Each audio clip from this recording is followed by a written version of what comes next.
Hai, Assalamualaikum warahmatullahi wabarakatuh dan salam sejahtera. Bertemu kembali dalam channel Cikgu Fariza Zaki.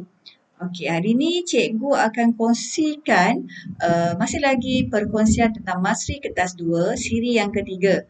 Okey, jika pelajar nak lihat Masri Kertas 2 untuk siri yang pertama dengan yang kedua, jom lihat dekat channel Cikgu Fariza. Selain daripada itu, banyak lagi video-video perkongsian tentang mata pelajaran perniagaan.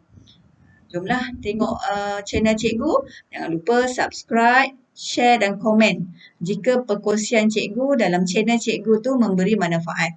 Okey, mari kita lihat contoh soalan dalam Masri Kertas 2. Okey, ini soalan yang Cikgu ambil daripada Negeri Terengganu, soalan nombor 5 bahagian A. Okey, kita tengok soalan dia. Soalan A, mengapakah sesebuah perniagaan mengambil perlindungan insurans untuk sumber fizikalnya? 3 markah. Okey, soalan B, maklumat berikut berkaitan dengan tujuan mengurus sumber teknologi. Okey, syarikat Miju Sdn Bhd membuat keputusan mengikat kontrak selama 6 tahun dengan 5 orang pekerja yang telah diberi latihan insentif di Korea. Okey, so soalan B ni ada stimulus, ada maklumat yang perlu pelajar baca sebelum menjawab soalan. Okey, soalan dia, mengapakah syarikat Miju Sdn Bhd membuat keputusan tersebut? 3 markah. Okey, sebelum ni cikgu dah ajar sebelum pelajar menjawab soalan, kenal pasti pertama ialah kata kunci dan juga kehendak soalan. Okey, so kata kunci kehendak soalan A, perlindungan insurans untuk sumber fizikalnya. Kata tugas mengapakah. Okey, dan peruntukan markah, 3 markah bagi soalan A. Sama juga kata tugas serta peruntukan markah bagi soalan B. Kata tugas mengapakah. Okey, kalau sebut kata tugas mengapakah, jawapan pelajar dalam bentuk huraian kena beritahu sebab. Sebab apa, berkait dengan soalan lah. Sebab apa, kalau contoh soalan B, mengapakah syarikat Miju Sdn Bhd membuat keputusan tersebut. So, pelajar kena tulis jawapan sebab syarikat Miju ni mengikat kontrak selama 6 tahun dengan 5 orang pekerja yang diberi latihan insentif. So, sebab apa dia mengikat kontrak? Kalau soalan A, sebab apa mengambil insurans untuk sumber fizikalnya? Okey, kedua-dua soalan tu masih lagi sama, 3 markah. So, kalau 3 markah, sekurang-kurangnya pelajar menjawab 3 poin, 3 isi. Okey, kalau kita tengok pada soalan nombor 5 ini, sumber fizikal. Soalan yang berkait dengan sumber fizikal, tujuan mengurus sumber teknologi, ini adalah sukatan, soalan daripada sukatan tingkatan 5. Bab 2. Okey, selalunya kalau soalan periksa, soalan 1, 2, 3 bahagian A adalah sukatan tingkatan 4. Pergi kepada soalan nombor 4, 5 dan 6. Ini adalah sukatan tingkatan 5. So, sumber fizikal, sumber teknologi adalah tingkatan 5 bab 2. Okey, kita lihat jawapan bagi soalan 5A. Okey, so 5A tadi soalannya, mengapakah sesebuah perniagaan mengambil perlindungan insurans untuk sumber fizikalnya. Ini soalan direct. So, jawapan kena beritahu. Sebab apa perniagaan tu kena ambil insurans. Okey, awak dah belajar. Kalau sebut je sumber fizikal ada 6. Ada bangunan, kilang, mesin, bahan mentah, stok, barang siap. Itu adalah sumber fizikal. Sebab apa perlu ada insurans. Sebab apa perlu ada insurans untuk sumber fizikal perniagaan. So, 3 markah, 3 huraian lah. Okey, ni jawapan dia.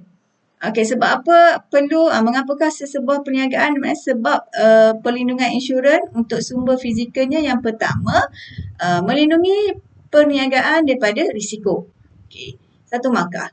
Risiko apa? Risiko kebakaran/kecurian. Okey, boleh tulis mana-mana, sama ada nak tulis risiko kebakaran, melindungi daripada kebakaran, kemudian risiko kecurian daripada kecurian atau perompakan lah.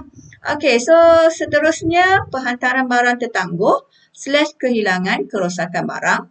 Okay, insurans juga penting untuk melindungi bangunan, mesin, stok dan kilang. Okey, ini nak melindungi sumber fizikal dalam perniagaan. Kemudian kalau berlaku risiko, syarikat insurans akan bayar pampasan ataupun ganti rugi. Okey, itu satu markah lagi. Kemudian dengan adanya ganti rugi, dia boleh mengembalikan perniagaan kepada keadaan asal.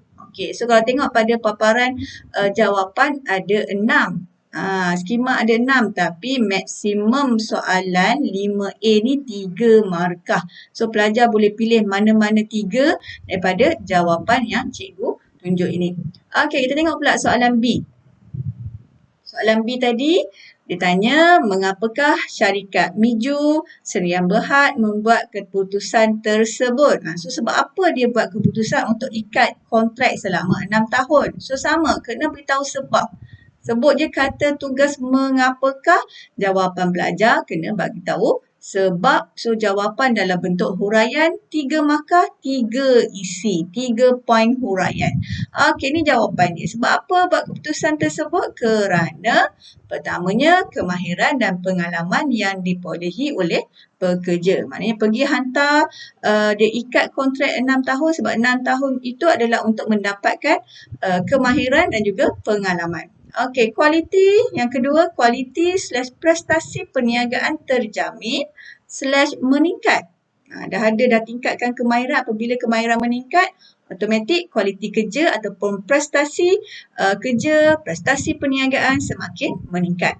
Okey, yang ketiga, mengelak berlaku kesilapan semasa menjalankan tugas.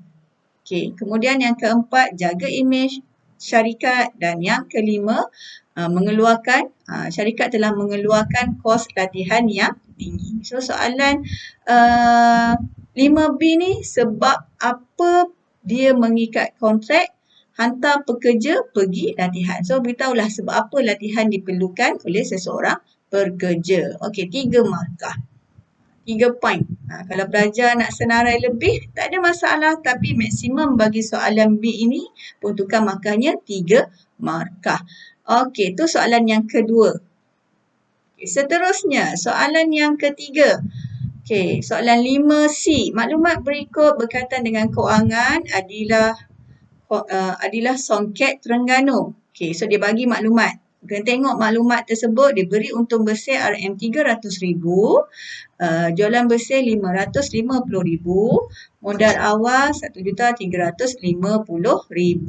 Okey, soalan dia, kirakan peratus margin untung bersih 2 markah, peratus pulangan atas modal 2 markah. Okey, mari kita kenal pasti dahulu kata kunci ataupun kehendak soalan. So, kehendak soalan dia margin untung bersih serta pulangan atas modal. Kena kira peratus margin untung bersih serta peratus pulangan atas modal. Yang kedua kata tugas, kirakan. Di mana pelajar perlu mengira. Maknanya jawapan pelajar dalam bentuk jalan kira. Kena tunjuk jalan kira. Okey, dan peruntukan markah bagi setiap soalan adalah 2 markah. Okey, so berguna maklumat yang ada, untung bersih, jualan bersih serta modal awal, kiralah peratus margin untung bersih serta peratus pulangan atas modal. Okey, mari kita lihat contoh jawapan. Okey, kalau kita sebut apabila keluar soalan kata tugas kirakan, hitungkan, jawapan pelajar dalam bentuk pengiraan. Nak dapat 2 markah, maksimum 2 markah, selalunya soalan pengiraan, pelajar kena tulis formula. Tulis formula, ingat formula, tulis formula tu 1 markah, masukkan maklumat dalam formula, lepas tu jawapan, masuk maklumat, dalam formula tu 1 markah, jawapan 1 markah, maksimum 2 markah lah. Okey, so peratus margin untung bersih, formula dia untung bersih bahagi jualan bersih darab dengan 100%. Okey, so maklumat pada soalan tadi dah bagi untung bersih berapa, jualan bersih berapa, modal awal berapa. So masukkan saja. Soalan C ni masukkan saja maklumat jika pelajar ingat formula. Kalau tak ingat formula ataupun tak tulis formula, automatik akan hilang markah. Kalau tak tulis formula, kalau tak ingat, langsung tak boleh jawab. So, pelajar digalakkan untuk mengingat formula-formula. Selalunya soalan pengiraan ada formula. Kena tulis. Okey, so untung bersih RM300,000 bahagi dengan jualan bersih RM550,000 darab dengan 100 tu 1 markah. Dan jawapan dia tekan je kalkulator. Pelajar boleh bawa kalkulator sewaktu periksa. 54.5%. Okey, so formula 1 markah, masukkan maklumat, nombor-nombor pada maklumat soalan pada formula, kemudian jawapan maksimum dapat markah 3 tapi maksimum 2 markah. Okey, soalan ceraian 2, C2 dia suruh kira peratus pulangan atas modal. So sama, formula kena tulis, untung bersih bahagi dengan modal awal darab dengan 100. So, untung bersih tadi RM300,000 bahagi dengan modal awal RM1,350,000. Kemudian darablah dengan 100, 1 markah yang tu. Kemudian jawapannya 22.2%. 3 markah, peruntukan markah bagi soalan adalah 2. So, pelajar boleh dapat 2 markah. Okey, itu saja perkongsian cikgu untuk hari ini. So, untuk hari ini kita lebih kepada kata tugas mengapakah, di mana jawapan pelajar perlu tulis sebab. Jawapan dalam bentuk huraian, sebab apa, bergantung pada soalan lah, sebab apa macam tadi, sebab apa dia hantar pekerja dia untuk kursus, untuk latihan, sebab apa perlu ada perlindungan insurans untuk perniagaan. Maknanya jawapan dalam bentuk sebab, kata tugas mengapakah. Yang kedua, kirakan. Kirakan, boleh juga keluar hitungkan, di mana jawapan pelajar dalam bentuk pengiraan. Jangan lupa tulis formula bagi setiap soalan pengiraan. Okey, itu saja untuk perkongsian kali ini. Sehingga kita bertemu lagi di perkongsian akan datang. Jangan lupa subscribe channel Cikgu Farizah Zaki. Share jika video cikgu ataupun perkongsian cikgu memberi manfaat. Dan jangan lupa komen. Sehingga bertemu lagi. Assalamualaikum warahmatullahi wabarakatuh.